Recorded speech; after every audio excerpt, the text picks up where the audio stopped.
جی ہاں، بانی تحریک کے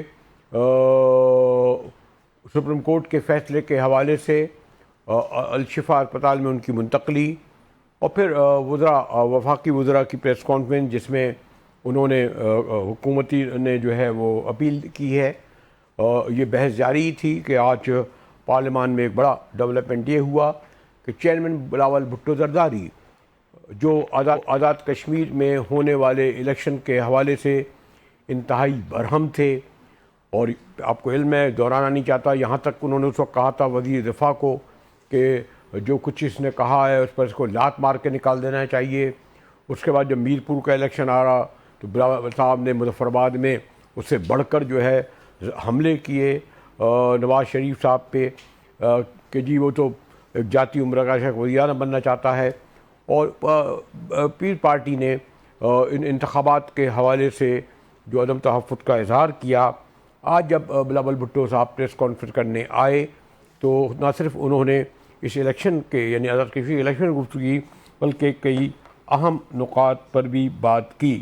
اپوزیشن سے ملاقات تو اپنی جگہ، ساتھ ساتھ انہوں نے 28ویں ترمیم، اتحادیوں کے دوران گفتگو، اس پر بات کی. دیکھیں بلاول صاحب نے اپنی پریس کانفرنس میں کیا کہا. مجھے اس وقت میں ان ہاؤس تبدیلی پہ فوکس تو نہیں ہوں. میں چاہتا ہوں کہ پارلیمان جو ہے وہ فعال بنے. جس کام کے لیے ہم سب یہاں بیٹھے ہیں وہ کام کرنے میں ہمیں اپنا کردار ادا کرنا چاہیے. میں نے اپنا ایک ایجنڈا آئٹم، جبکہ پولیٹیکل پارٹیز کے مختلف ایجنڈا آئٹمز ہوتے ہیں اور ہمارے بھی ایک براڈ بیسڈ منشور ہے، سوچ ہے، پالیسی پوزیشنز ہے. لیکن جو منیمل پوائنٹ ایجنڈا ہے کہ اگر ہم اپنے الیکٹورل پروسیس کو بہتر کر سکتے ہیں تو اس پہ جو بھی شکایت کر رہے ہیں، اب یہ شکایت پیپلز پارٹی تک محدود نہیں، یہ قائد حزب اختلاف میں یا پورا اپوزیشن میں جو سیاسی جماعت میں ہیں ان کا بھی موقف آپ نے سنا ہوگا. ہمارے مسلم لیگ نون کے بھی دوستوں کا اگر یہ موقف ہے تو اس قسم کے ایشوز پہ ہمیں ایک لائے عمل پارلیمان کے اندر میرا وہ کوشش ہے کہ اس قسم کا تمام صورتحال پر گفتگو ہم نے بڑے سینئر کورسپونڈنٹ جو کور کرتے ہیں پارلیمان کو، حمید لنگرا صاحب سے بات کی ہے. حمید لنگرا صاحب، ویسے تو بڑی خبر بانی تحریک کی منتقلی اور اس پر اسٹے لینا اس پہ تھی، لیکن آج شام کو آپ سمجھتے ہیں کہ بلاول صاحب کی پہلے جو اپوزیشن رہنماؤں سے ملاقات ہے وہ تو ہوتی رہی ہے، کیا یہ کوئی غیر معمولی آپ کو لگتی ہے؟ اس کی ٹائمنگ اہم ہے کہ جو وہ غصہ اتار چکے تھے آزاد کشمیر پہ، نون لیگ پر اور اتحادیوں کے بارے میں، اس پس منظر میں اس کو دیکھا جائے کیا؟ جی بالکل مجاہد صاحب، ایسا ہی ہے. اور بلاول بھٹو زرداری کی اپوزیشن کے ساتھ ملاقات یہ ان کی خواہش پر ہو رہی ہے، اور ان کی جانب سے پچھلے دنوں یہ پیغام تحریک تحفظ آئینی پاکستان کے سربراہ محمود خان اچکزئی کو بھجوایا گیا تھا کہ بلاول بھٹو زرداری ان کے ساتھ ملنا چاہتے ہیں، جس کے بعد یہ ملاقات جو ہے وہ آج سے 2 روز پہلے ہونے تھی، لیکن وہ ملاقات جو ہے وہ پاکستان پیپلز پارٹی کی جانب سے منسوخ کر دی گئی. اور مختلف بلاول بھٹو زرداری نے پہلے اپنی قیادت کے ساتھ جو ہے اس پر تفصیلاً مشورہ کیا، اور اس کے بعد آج یہ ملاقات جو ہے ہوئی ہے. اور ملاقات میں ایک اچھی چیز جو دیکھنے میں نظر آئی ہے وہ یہ تھی کہ بلاول بھٹو زرداری نے اپوزیشن کو پارلیمنٹ کی قائمہ کمیٹیوں میں واپس آنے کے لیے درخواست کی ہے، اور انہوں نے یہ کہا ہے کہ اپوزیشن اگر پارلیمان کے اندر اپنا کردار ادا کرے گی تو اس سے نہ صرف جمہوریت مضبوط ہوگی بلکہ یہ پارلیمانی نظام بھی مضبوط ہوگا. اس ملاقات کے بعد جو ہے وہ بلاول بھٹو زرداری نے جو ہے وہ پریس کانفرنس بھی کی ہے، اور اس پریس کانفرنس میں بھی انہوں نے یہ کہا ہے کہ اپوزیشن جماعتوں کے ساتھ ایک کمیونیکیشن گیپ تھا اور اس کو دور کرنے کے لیے. لیکن حمید صاحب میں اس اینگل سے پوچھنا چاہ رہا ہوں کہ یہ جو آزاد کشمیر کے الیکشن کے بعد غیر معمولی طور پر جو ان کی برہمی تھی، آپ کو علم ہے کہ اس سے پہلے تو جس طرح شہباز شریف صاحب، بلاول صاحب، زرداری صاحب، ان کے کھانے ہوتے تھے، ان کی میٹنگیں ہوتی تھیں، ان کی جھپیاں ہوتی تھیں، ان کی ملاقاتیں ہوتی تھیں، خاص طور پر جو غیر ممالک کے وفود آتے تھے ان سے ملاقاتیں ہوئی تھی. اس کے بعد جو خاص طور پر الیکشن کے بعد غالباً اگر 2 ہفتے ہو چکے ہیں، بڑا گیپ نظر آیا. غالباً اگر مجھے آپ درست کیجئے گا، بلاول صاحب کی کسی نون لیگ کے رہنماؤں سے باقاعدہ یا غیر رسمی کوئی ملاقات بھی میں نے اسکرینوں پر نہیں دیکھی. حمید؟ جی بالکل، آپ صحیح کہہ رہے ہیں، اور آج بھی جب بلاول بھٹو زرداری پارلیمنٹ آئے ہیں تو انہوں نے نون لیگ کے کسی بھی رہنما سے خصوصی طور پر کوئی ملاقات نہیں کی۔ یہ جب سے آزاد کشمیر کا الیکشن ہوا ہے اور اس کے بعد سے یہ مسلسل دیکھنے میں نظر آ رہا تھا کہ پاکستان پیپلز پارٹی اور مسلم لیگ نون کے درمیان، جیسے کہ آپ کہہ رہے ہیں کہ فاصلے بڑے ہیں اگرچہ، لیکن جو آنے والے دن ہیں اور جو کیا سرائیاں کی جا رہی ہیں، جو آئینی ترمیم کے حوالے سے باتیں ہو رہی ہیں، اس کے حوالے سے بھی نئی ایک صف بندی جو ہے وہ کی جا رہی ہے، اور پاکستان پیپلز پارٹی جو ہے وہ اپنی سیاسی بساط جو ہے وہ خود ہی جو ہے وہ تیار کرتی ہوتی ہے، اور وہ اسی حساب سے اپنی چیزیں جو ہے وہ چلاتے ہیں۔ اور اب بھی بلاول بھٹو زرداری جو ہے وہ میکسیمم ان کی کوشش یہی ہے کہ اگر یہ نون لیگ کے ساتھ اگر تعلقات کشیدہ ہیں یا وہ نارمل نہیں ہیں تو نئی الائنمنٹ جو ہے وہ بنائی جائے اور اپوزیشن کے ساتھ رابطے بہتر کیے جائیں تاکہ آنے والے دنوں میں حکومت کو مزید ٹف ٹائم دیا جا سکے۔ اس حوالے سے حمید اگر ایک میں بہت کوئک آپ سے یہ پوچھوں کہ انہوں نے مثلا یہ کہ اس وقت اگر سوری ٹو سے یہ تو بہت بڑھ کر آگے بڑھ کر بات ہوگی، لیکن اس سے میں صرف یہ کوئک آپ سے پوچھ لوں کہ جو انتظامی یونٹ کے حوالے سے آپ کو بھی علم ہے کہ محسن نقوی صاحب کتنے کلوز رہے ہیں بھٹو خاندان سے، خاص طور پر زرداری صاحب کے تو وہ جس طرح نائب رہے ہیں اس طرح میرے خیال میں قربت، خیر یہ ٹھیک ہے باپ بیٹا، لیکن بلاول صاحب کی نہیں دیکھی جاتی، اور پیپلز پارٹی کا شدید رد عمل بھی آیا ہے نئے انتظامی یونٹ اور صوبوں کے حوالے سے۔ یعنی ایک تو محسن نقوی صاحب منتخب ہوئے ہیں نون لیگ کے ووٹوں سے، تو آپ یہ سمجھتے ہیں کہ اس میں بھی ذرا سا تھوڑا سا زرداری صاحب بلاول صاحب کا ذرا لہجہ بھی مختلف ہے ہمارے محترم صدر زرداری صاحب خلاف، تو یہ ود ان دا پارٹی بھی کچھ صورتحال ایسی ہے؟ نہیں، ود ان پارٹی تو میں یہ نہیں دیکھتا کہ بلاول بھٹو زرداری یا زرداری جو ہے وہ ایک پیج پہ نہ ہو، ان کے درمیان جو ہے وہ کوئی بھی ایسی تفریق نہیں ہے۔ تاہم آج جب انہوں نے پریس کانفرنس کی ہے تو نئے صوبوں کے حوالے سے انہوں نے بڑے واضح اور مختصر الفاظ میں یہ کہا ہے کہ نئے صوبوں کے حوالے سے عوام کی جو رائے ہوگی وہ ہماری رائے ہوگی، اور ہم اس کو تسلیم کریں گے اور اس بیانیے کو لے کر بھی چلیں گے۔ نمبر ایک بات۔ نمبر دو، جو محسن نقوی صاحب نے کہا ہے یا جو دیگر حلقوں کی جانب سے تاثر دیا جا رہا ہے نئی ترامیم کے حوالے سے، تو اس میں بھی پاکستان پیپلز پارٹی جو ہے وہ اگر یہ ترامیم آتی بھی ہیں تو پاکستان پیپلز پارٹی کی یہ کوشش ہوگی کہ اس کو اسی طریقے سے آگے بڑھایا جائے تاکہ حمید اگر آپ یہ تو آپ کو ہے نا کہ کوئی بھی آئینی ترمیم جو 26، 27، 28ویں ہو یا بعد میں اگر کوئی لائی جائے، پیپلز پارٹی کے بغیر تو نون لیگ اپنی عدوی اکثریت کے باوجود منظور نہیں کرا سکتی نا؟ جی نہیں، بالکل بھی نہیں کرا سکتی، اور اس کے لیے جو 2/3 اکثریت ہے یا اس کی جو ضرورت پڑتی ہے وہ ضرورت پڑے گی، اور اس کے اکارڈنگلی جو ہے وہ یہ ہوگا۔ پارلیمان کے اندر ترامیم کے حوالے سے اس وقت تک تمام سیاسی جماعتیں جو ہیں وہ اپنی اپنی رائے تو ضرور دے رہی ہیں، تاہم واضح طور پر کسی بھی سیاسی جماعت کی جانب سے بشمول پاکستان پیپلز پارٹی جو ہے وہ مخالفت نہیں کی گئی۔ ساری جماعتیں یہ کہتی ہیں کہ ملک کے نظام میں بہتری لائی جائے، ترامیم حمید میں آپ سوری ٹو سے میں آپ کو انٹرپٹ کروں، لیکن میرا ایک کنکلوڈنگ آپ کو سوال یہ کروں کہ جو تلخی دیکھنے میں آئی، جو اس وقت صورتحال ہے بلوچستان کی، جو اس وقت صورتحال ہے آزاد کشمیر میں کشیدہ، جو اس وقت کے پی میں ہے، اور جو آپ اسلام آباد میں بیٹھ کر یہ محسوس بھی کر رہے ہیں کہ بہت ساری چیزیں آپ کو سامنے نظر آ رہی ہیں، لیکن ایک تناؤ کی کیفیت ہے، ایسا لگتا ہے کچھ تبدیلی کی خبر ہے کیا ایسا، جس کا میں بہت ہی مجھے یہ سوال کرتے ہوئے بھی بڑا گارڈڈ پڑ رہا ہے بلاول صاحب کی اپوزیشن سے ملاقات، اور ویسے تو پی ٹی آئی کے کافی لوگ نہیں، یعنی کہ پی ٹی آئی اور اتنا بڑا اسٹیپ تو نہیں لے گی نا پیپلز پارٹی کہ وہ اس اپوزیشن اتحاد کے ساتھ مل کر اس حکومت کو گرا دے؟ مجاہد صاحب، بدقسمتی سے ہم پاکستان کے لوگ یا ہمارا جو سیاسی ماحول جو ہے یا سیاسی منظرنامہ جو ہے وہ اتنے تیزی سے بدلتا ہے کہ اس کے حوالے سے پریڈکٹ کرنا جو ہے وہ مشکل ہو جاتا ہے بعض دفعہ، اور ابھی بھی جو صورتحال بنی ہوئی ہے، اور جیسے آپ جس چیز کو آپ فیل کر رہے ہیں میں بھی اس کے ساتھ جو ہے اس بات کو سپورٹ کرتا ہوں کہ آنے والے دنوں میں شاید اگلے ایک سے دو ماہ کے اندر جو ہے وہ ہمیں سیاسی منظرنامے میں مزید تلخی کے ساتھ ساتھ بڑی تبدیلیاں ہوتی ہوئی بھی نظر آئیں گی، چاہے وہ پاکستان پیپلز پارٹی کے اینڈ پہ ہو یا وہ مسلم لیگ نون کے اینڈ پہ ہو یا پاکستان ہمیں لگ رہا تھا ہمارے سیزن جو پارلیمان کو کور کرتے ہیں ان سے گفتگو ہو رہی تھی، اور اس بلاول صاحب کی اپوزیشن اتحاد سے ملاقات، ان کی پریس کانفرنس، خاص طور پر کشمیر کے جو ایک مہینے تک محیط الیکشن کے میں جو براہ راست تلخی ہوئی ہے نون لیگ کی قیادت سے،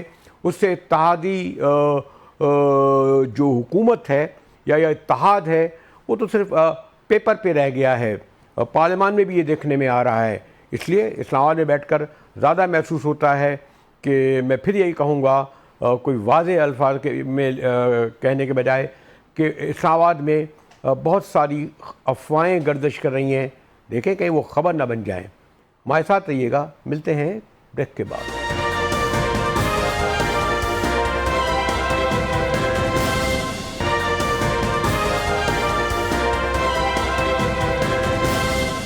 مجاہد مروی ایک بار پھر اسلام آباد اسٹوڈیو سے حاضر ہے، اور ادھر آپ کو علم ہے کہ اسلام آباد میں کل پارلیمنٹ کے سامنے آواز لگائی، ایم این اے جو آ رہے تھے، سینیٹرز آ رہے تھے، ان سے گفتگو ہو رہی تھی، اور موضوع یہی تھا کہ لفظ میں استعمال نہیں کرتا ہوں، بازاری ہے کہ شوشہ، تو سنجیدہ بات ہے، اور وہ بھی بات کہنے والے بیگ صاحب اور ہمارے جو آج جاوید حنیف صاحب ہیں جانتے ہیں کہ جن وزیر داخلہ محترم محسن نقوی صاحب نے چھیڑی ہے یا جو کچھ کہا ہے، وہ اس لیے لائٹلی نہیں لیا جا سکتا کہ ایک تو میں جانتا ہوں کہ صدر آصف علی زرداری صاحب سے کتنے قریب ہیں، پھر وزیر داخلہ جیسے اہم عہدے پر ہیں، سینیٹر بھلے شریفوں کے ووٹوں سے ہوئے، لیکن پاور کوریڈور میں اتنا اثر ہے کہ اگر ثالثی کی بھی ضرورت ہوتی ہے تو وزیر خارجہ نہیں جاتا، ایران بھی وزیر جاتے ہیں تو ہمارے محترم محسن نقوی صاحب، باقی بھی واشنگٹن، ترکی، جہاز کو میں خیال ہے ٹیکسی کی طرح استعمال کرتے ہیں، تو اس سے آپ اندازہ لگائیں کہ جب اتنا مضبوط پاور کوریڈور کا سویلین اور within the few years powerful بن جائے اور اس کی زبان سے یہ نکلے، اور ایک بہت سنجیدہ وہ تھا اجلاس، لوگ کہتے ہیں اس میں فائنینس منسٹر کو ہونا چاہیے تھا، وہاں جب وہ یہ بیان دیں، کئی بار ہم دہرا چکے ہیں کہ یہ سسٹم یعنی جس کا وہ حصہ ہیں، جس کے وہ یہ داخلہ ہیں، کہ فیل ہو چکا ہے، ہمیں جمہوریت فیل ہو چکی ہے، نئے انتظامی یونٹ بنانے پڑیں گے، تو انہیں اب علم ہونا ضرور ہوگا کہ نئے انتظامی یونٹ کی بات کر رہے ہیں تو یہ کوئی سوری ٹو سے کسی آرڈر کے ذریعے تو نہیں ہو سکتا۔ میرے ساتھ یہاں اس کا اسٹوڈیو میں موجود محترم جاوید حنیف صاحب ہیں، متحدہ قومی موومنٹ کے بڑے سینئر رکن، اور بڑا بیوروکریسی میں ان کا کراچی میں اہم عہدوں پہ رہے ہیں، اے سی ڈی سی بڑی دھاک ہوتی تھی، دھوم ہوتی تھی، اور ہمارے کراچی میری خواہش تو یہی تھی کہ میرے لیے ایک بڑے طویل عرصے جو وابستگی اور نیاز مندی رہی ہے محترم اختیار بیگ صاحب کے ساتھ تشریف فرما ہوتے، لیکن کیونکہ اجلاس سے ہو رہا ہے اس سے قریبی ہیں، لیکن ہمیں جوائن کیا، شکریہ بیگ صاحب۔ اور جاوید حنیف صاحب، یہ جو کیا بیگ صاحب سینئر آدمی ہیں؟ جی بہت سینئر ہے۔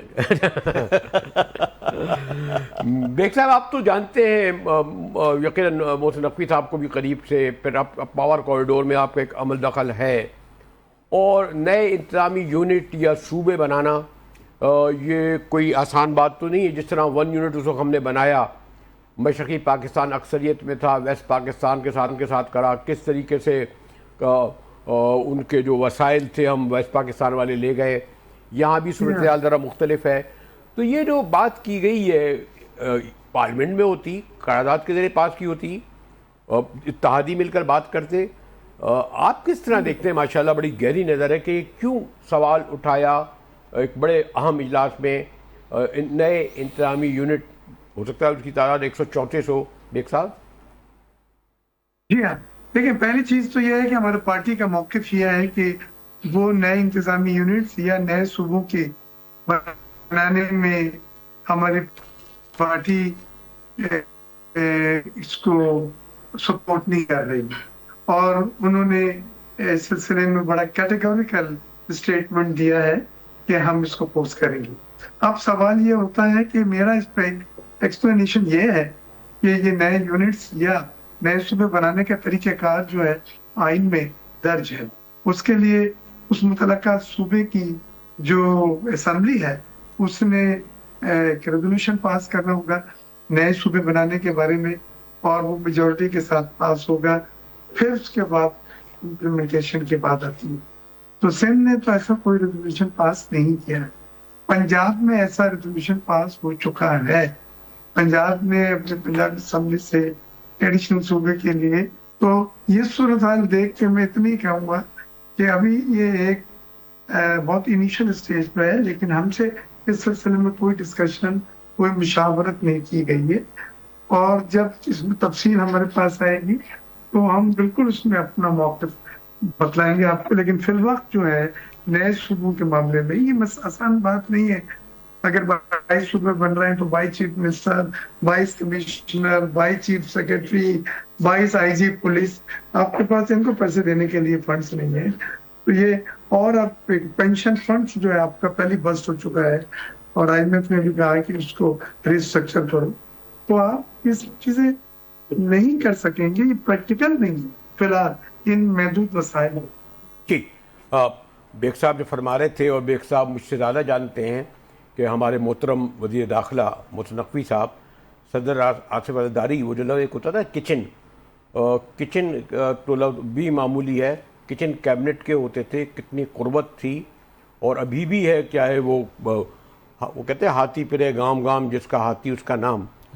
تو یہ کیسے ممکن ہے؟ یہ کہتے ہیں ہماری پیپلز پارٹی مخالفت کرتی ہے محسن نقوی صاحب سے، جتنے اہم کردار وہ پاور کوریڈور میں بھی لے چکے ہیں. مجھے پتہ ہے کہ ایون اس زمانے میں جو چودھری پرویز الہی کو پیپلز پارٹی میں شامل کرنے میں، جنہیں پیپلز پارٹی نے قاتل تک کہا تھا، شہید محترمہ کا، ان تک کو وہ انہوں نے ملایا تھا. تو یہ اب اگر یہ کہتے ہیں کہ ہم پیپلز پارٹی محسن نقوی صاحب کے اس موقف کی مخالفت کرتی ہے، پھر موقف ان کا کیا ذاتی ہے کیا؟ دیکھیں، پہلی بات تو میں یہ آپ کو بتاؤں کہ پروونس کی جو ڈیمانڈ ہے یہ ایم کیو ایم کی آل along ڈیمانڈ رہی ہے. یہ ہمارے لیے کوئی نئی چیز نہیں ہے. ہم پہلے بھی ہمارا ایشو ہی یہ رہا ہے کہ ہم کوشش کرتے رہے ہیں کہ کراچی کو امپاور کیا جائے. اس کی کوئی بھی صورت ہو.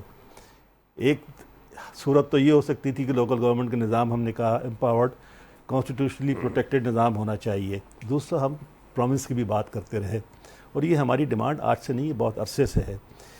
محسن صاحب نے تو یہ ایشو ابھی ریز کیا ہے اور کیونکہ یہ ریئلائزیشن اس وقت پورے ملک کے اندر موجود ہے کہ جی جو گورننس کا جو اس وقت نظام ہے وہ کام نہیں کر رہا ہے. میں نے آپ کا لمبا سوال سنا ہے، اس میں میرا جواب میری بات اگر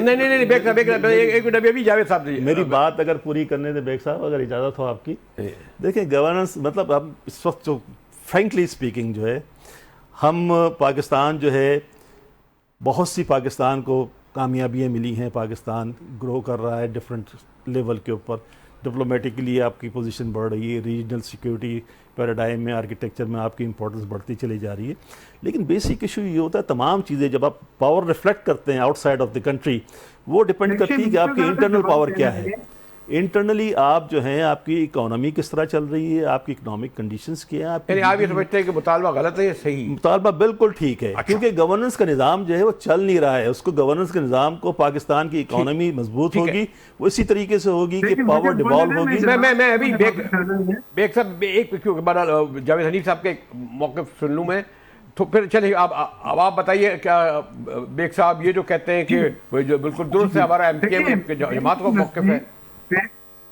جی، میرے نزدیک سٹی گورنمنٹ جو لوکل گورنمنٹس ہیں اس کو اگر آپ مستحکم کرتے ہیں اختیارات و وسائل کے ساتھ، وہ ایک بہترین حل ہے. گڈ گورننس، افیکٹو کنٹرول آیا جا سکتا ہے. تو اس میں آپ پہلے مرحلے میں سمجھتا ہوں اس پہ کام کریں. سندھ میں تو آلریڈی لوکل گورنمنٹ ہے ہماری، اور تمام سیاسی جماعتوں کے ٹاؤن چیئرمین اپنا اپنا کام کر رہے ہیں. فنڈز ان کو دیے جاتے ہیں، فنڈز وصول کرتے ہیں. تو آسان لفظوں میں یہ ہے کہ اور ساتھ اختیارات منتقل کریں سٹی گورنمنٹس کو اور اسے خود مختار کریں. دیکھیں پنجاب میں تو ابھی لوکل گورنمنٹ ہے ہی نہیں, کوئی سسٹم ہی نہیں, کوئی نظام نہیں ہے. سندھ میں تو ہے جیسے کہتی لنگڑی لیکن ہے. تو میری ریکویسٹ یہ ہے کہ ایک دم سے اتنے بڑے ڈیسیجن کے بجائے مرحلہ واز اس چیز کو اگر آپ دیکھتے ہیں اور لوکل گورنمنٹ کو مستحکم کرتے ہیں اور لوکل گورنمنٹ کے ذریعے بہتر گورننس پیدا کرنے کی کوشش کرتے ہیں, وہ ایک زیادہ acceptable and workable and practical solution ہوگا. اس کے بجائے 25-26 صوبے ایک ساتھ بنانے کی بات کی جائے. اوکے, بہت شکریہ.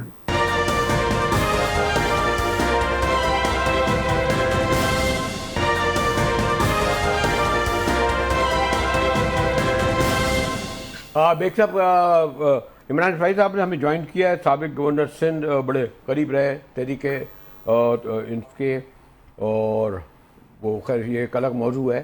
عمران فائز صاحب, یہ جو ماشاءاللہ آپ نے گورنر سندھ رہے, ایک بڑی پارٹی کا حصہ رہے, یہ جو اور آپ پاور کوریڈور میں بہت قریب رہے, محترم نقوی صاحب نے جو یہ سوال اٹھایا ہے, تجویز دی ہے سسٹم کے فیلئر کے ساتھ ساتھ, تو اس کے پیچھے کچھ پس منظر تو ہوگا نا محترم عمران اسماعیل صاحب؟ جی دیکھیے, بات یہ ہے کہ نمبر 1 تو پس منظر کی تو بات کرتے ہیں, لیکن پہلے جو ان کا بیان تھا میں اس کی مکمل تائید کرتا ہوں کہ یہ سسٹم پاکستان میں جو ہے یہ کولیپس کر گیا, اور جو بھی مرضی ہم بات کر لینا, یہ ایگزسٹنگ سسٹم جو ہے یہ ڈیلیور نہیں کر پا رہا ہے کسی صورت میں. اب اس کا پس منظر کیا ہے, اس میں جو اس وقت سٹنگ گورنمنٹ ہے پی ایم ایل این کی, وہ سمجھ رہی ہے کہ ان کو تھریٹ دی گئی ہے ڈائریکٹ یا انڈائریکٹ, اور پیپلز پارٹی بھی یہ سمجھتی ہے کہ ان کو انڈائریکٹ تھریٹنگ ماحول میں بات کی جا رہی ہے ان کے ساتھ. اور جب صوبے بنانے کی بات آتی ہے جی, تو وہاں پہ ہم دیکھتے ہیں کہ ایک کوئی لاجک استعمال نہیں کی جا رہی کسی چیز. میں تو حامی ہوں چھوٹے صوبوں کا, لیکن میں سمجھتا ہوں کہ اس کے لیے ہمیں ایک ڈیبیٹ کی ضرورت ہے, ہمیں ایک آزادانہ اپنے اظہار رائے کی ضرورت پڑے گی کہ آیا کہ یہ صوبے کس طرح سے ہم بنا سکیں گے. خالی یہ کہہ دینا کہ جناب یہ بڑا مہنگا پروپوزیشن ہے, 26 ایم پی ایز 26 آئی جیز ہو جائیں گے تو 27 کمشنر ہو جائیں گے تو 28 فلانا ہو جائے گا. It makes no sense. وہ اس لیے کہ اگر کوئی چھوٹا صوبہ اپنا اکنامک پلان بنا سکتا ہے, وہ اپنی ایک اکنامک ڈیولپمنٹ کر سکتا ہے, آئیڈینٹی کریٹ کر سکتا ہے, یعنی وہ پیسہ بنانے کے قابل ہو جاتا ہے پیسہ گنوانے کے بجائے, تو یہ تنخواہیں تو کوئی چیز ہی نہیں ہے پاکستان میں. کتنی تنخواہ ہم دے دیں گے جس کی وجہ سے ہم صوبے کو روک کر بیٹھ جائیں. اور تیسری چیز یہ کہ آئی ایگری, ابھی بات کر رہے تھے میرے بھائی کہ لوکل گورنمنٹ کو امپاور کرنا چاہیے, تو کر دینا امپاور.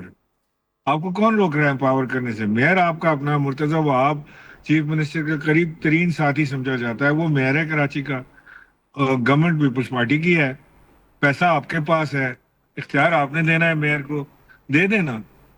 ہمیں ٹوٹی پھوٹی لنگڑی لولی حکومت نہیں چاہیے جناب. ہم نے اسی ٹوٹی پھوٹی لنگڑی لولی حکومت کے ذریعے ہم نے کراچی کو برباد کر دیا.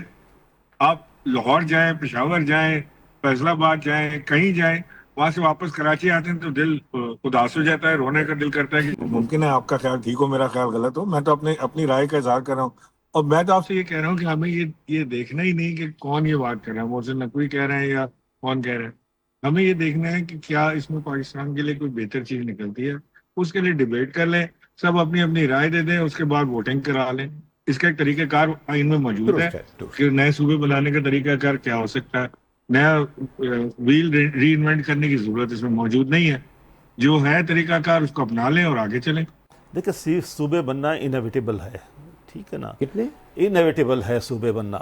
پاکستان کی جو کنڈیشن ہے اور جو ڈیموگرافک چینج ہوا ہے پاکستان میں, پاپولیشن جس طریقے سے بڑی ہے, جو پرابلمز کریٹ ہو رہے ہیں, اس کے نتیجے میں ہر جگہ ڈیمانڈ موجود ہے. کیا آپ کے خیال ہے بلوچستان کو پشتون بلوچ بیلٹ میں رہا؟ نہیں, پھر پریکٹیکل بات کریں نا, پھر آپ یہ کہیں گے جو ریاستیں پرانی تھی جو قلات کی اور نظبیلا کی بحال کر دی جائیں, پھر آپ یہ کہیں گے کہ کے پی کو ہزارہ سے الگ کیا جائے, پھر آپ یہ کہیں گے پنجابی سرائی کی الگ ہو جائے. پھر آپ یہ کہتے ہیں کہ سندھ میں واقعی چلو اردو اسپیکنگ جو ہے اس بنیاد پر تو ہے، اردو اسپیکنگ تو حیدرآباد سکر تک میں اس بنیاد پہ کیا جائے نا، پریکٹیکل بات کریں نا پھر. جی میں پریکٹیکل بات ہی کر رہا ہوں آپ سے. دیکھیں کبھی بھی نہیں ہوتا کہ ہوموجینیس ہوتے ہیں سارے کے یہ سارے. لسانی بنیاد پہ ہو، زبان کی بنیاد پہ ہو، یا سن لیں نا، کبھی بھی نہیں ہوتا کہ ہوموجینیس ہو سارے کے سارے کیا نام ہے پروونس یا ریجنز جو ہیں. ہر ریجن کے اندر ڈفرینٹ قسم کے لوگ رہ رہے ہوتے ہیں، وہ مل کے رہتے ہیں سارے کے سارے. اصل ایشو جو ہے مطلب آپ جب یہ بات کرتے ہیں ایتھنک لیول کے اوپر، تو میں بات کرتا ہوں گورننس کی بات کر رہا ہوں. میں کہہ رہا ہوں آپ کا مطالبہ مہاجر بنیاد پہ رہا ہے، مہاجر صوبہ. ہم نے کبھی مہاجر نہیں، ہم نے مہاجر قومی موومنٹ تھی جو ایم کیو ایم بنی. اب تھوڑی مہاجر صوبہ نہیں کہا ہم نے، کراچی صوبہ کا ہے ہمیشہ سے. اور کراچی میں بائی دی وے سب لوگ رہتے ہیں. کراچی میں اگر مہاجر رہتے ہیں تو وہاں پہ پٹھان بھی رہتے ہیں، پنجابی بھی رہتے ہیں، سندھی بھی رہتے ہیں، بلوچ بھی رہتے ہیں. متحدہ مہاجر قومی موومنٹ تھی ہے نا، ہے بالکل، ابھی بھی ہے متحدہ قومی موومنٹ ہے. اب مہاجر قومی موومنٹ تھی، بالکل تھی مہاجر. اس سے متحدہ قومی موومنٹ بنائی آپ نے؟ جی بنی ہے. کیوں بنائی؟ اس لیے کہ سب کو مل کے رہنا چاہیے وہاں پر. پہلے بنانے کا خیال نہیں آیا تھا؟ دیکھیں گرو کرتی ہیں پارٹیاں، ادارے گرو کرتے ہیں، ہر چیز گرو کرتی ہے، سیکھتے ہیں، پروسیس سے سیکھتے ہیں، ایوولوشن ہوتا ہے. تو یہ فیز تھا، وہ فیز نکل گیا، اب گرو کر کے یہاں تک پہنچ گئے ہیں. جب تو یہاں بیٹھ کر جب ہم بات کرتے ہیں تو کبھی اصل ایشو جو ہے نا یہ ہے ہی نہیں کہ بلوچ کو علیحدہ کرتے ہیں یا پٹھان کو علیحدہ کرتے ہیں یا اس کو علیحدہ کرتے ہیں. اصل ایشو گورننس ہے، نہیں چل رہا ہے نا، ادارے کام نہیں کر رہے ہیں. لوگ غربت آپ کی بڑھ رہی ہے. اچھا انتظامی یونٹ سے ہو جائے گا؟ انتظامی یونٹ سے آپ کے اوپر سے اٹھا کے لوگ لائیں گے؟ کہاں سے لائیں گے؟ دیکھیں لوگوں کا سنیں، آپ بات پوری کرنے دیں نا مجھے پلیز کائنڈلی. دیکھیں انسٹیٹیوشنز جو ہوتے ہیں وہ چلاتے ہیں، ادارے جو ہوتے ہیں ساری دنیا کے اندر اگر آپ دیکھیں، اگر اچھے انسٹیٹیوشنز ہیں اور جو سیلف پروپیلڈ ہیں، جو دباؤ میں نہیں آتے، وہ انسٹیٹیوشن اگر ہوتے ہیں، گورننس کے انسٹیٹیوشنز ہوتے ہیں تو وہ گرو کر. دنیا میں آپ دیکھ لیں سب جگہ ایسا ہی ہے. سب جگہ اداروں نے اکانومی، جو انڈیا میں کیا ہوا ہے، انڈیا میں بھی یہی چیزیں ہیں نا. ان کی اکانومی اس وقت جو ہے 4 یا 5 ٹریلین کی اکانومی، ہم 450 بلین کے اوپر بیٹھے ہوئے. ہم 90s میں ہم چائنا سے آگے تھے، ہم ویتنام سے آگے تھے، ہم بنگلہ دیش سے آگے تھے، ہم ان سے آگے تھے. نہیں چل سکے نا ہم اس کی وجہ سے. تو اب کچھ تو انوینٹ کرنا ہے نا. اگر ہم یہ آرگومنٹ لے کے بیٹھ جائیں کہ جناب 2-3 جو کیا نام سلطنتیں ہیں، ڈائنسٹیز ہیں جن کا اختیار ہے، جو نہیں چاہتے کہ ان کے ہاتھ سے اختیار، مسئلہ کیا ہے آپ کا؟ ٹھیک ہے محترم جاوید حنیف صاحب، وہ قومی اسمبلی میں بزی تھے، بہرحال نکالا بیگ صاحب نے. سابق گورنر اسماعیل صاحب گورنر نہیں بھی ہیں تب بھی مصروف تھے. محترم جاوید حنیف صاحب ہمارے اسلام آباد اسٹوڈیو تشریف لائے، ان سے سنا، ان کے بارے میں تھا، ادھر ادھر سے دیکھا، لیکن آج گفتگو ہوئی ہے، خوش ہوئی. شکریہ جاوید حنیف صاحب. اور یہ درست کہہ رہے تھے کہ اس پہ ڈبیٹ ہونی چاہیے، اور یہ قومی اسمبلی میں ہو، سینٹ میں ہو، پروونشل اسمبلیز میں ہو، ریزولوشن رکھا جائے، کوئی کنکلوڈنگ بات رکھی جائے. اور یہ اس میں بھی نہیں، ہندوستان میں یقیناً دہلی کو صوبہ بنایا گیا، اسے چھتیس گڑھ کو بنایا گیا، نئے صوبے بنتے ہیں اور اس میں کوئی حرج نہیں ہوتا. لیکن بدقسمتی سے پاکستان میں ایک سیاسی نعرہ بن گیا ہے، مزید تفریق اور تقسیم کی طرف لے آیا جا رہا ہے. تو یقیناً محسن نقوی صاحب نے جب یہ بات کہی، انہوں نے اس پہ ورک بھی کیا ہوگا، اور ورک ہی نہیں کیا ہوگا بلکہ جو اسٹیک ہولڈر ہیں ان کی آرا بھی شامل کر کے انہوں نے یہ موقف رکھا ہوگا. اسی کے ساتھ ہی جی ٹی وی سے مجاہد ولی کو اجازت دی.